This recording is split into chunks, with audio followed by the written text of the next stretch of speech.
Thank you, Mr. Speaker. I rise today in support of this resolution condemning the terrorist attacks in Brussels carried out by Islamist extremists yesterday.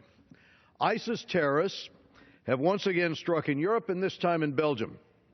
The murderers coldly chose crowded areas at the Brussels airport and at the metro system in order to kill and maim as many innocent men, women, and children as possible.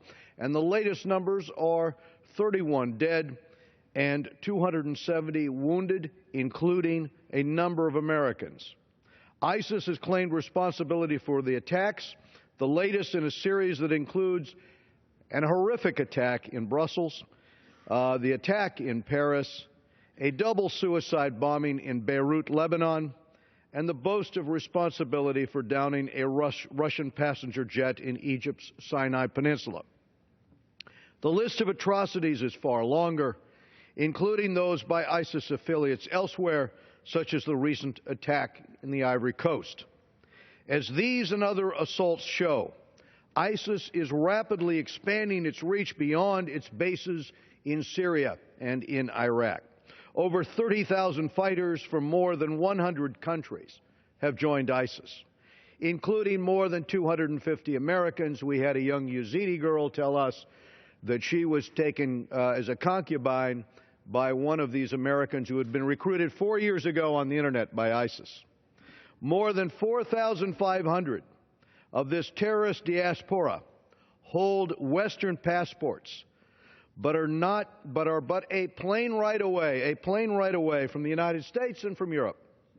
This resolution puts the House on record as condemning the attacks in Brussels and extends our sympathies to those affected by this tragedy. And it reaffirms our support for the people of Belgium in their time of national anguish. But we must do more than just express our sorrow. We must take decisive action to eliminate the threat, including expanding information sharing with our friends and allies, putting stronger border checks in place, combating the online propaganda and hate speech of ISIS extremists, and sharpening coalition efforts to destroy ISIS itself. And I will remind the members that our committee, the Foreign Affairs Committee, has held a series of hearings on this.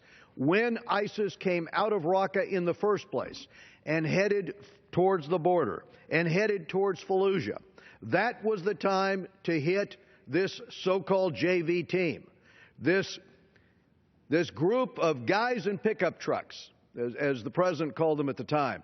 They were an open target on the open desert as they headed to Fallujah, and after that, as they headed city after city after city without us using our air power to hit them early on, and they finally took Mosul, and with it they took the central bank of Iraq.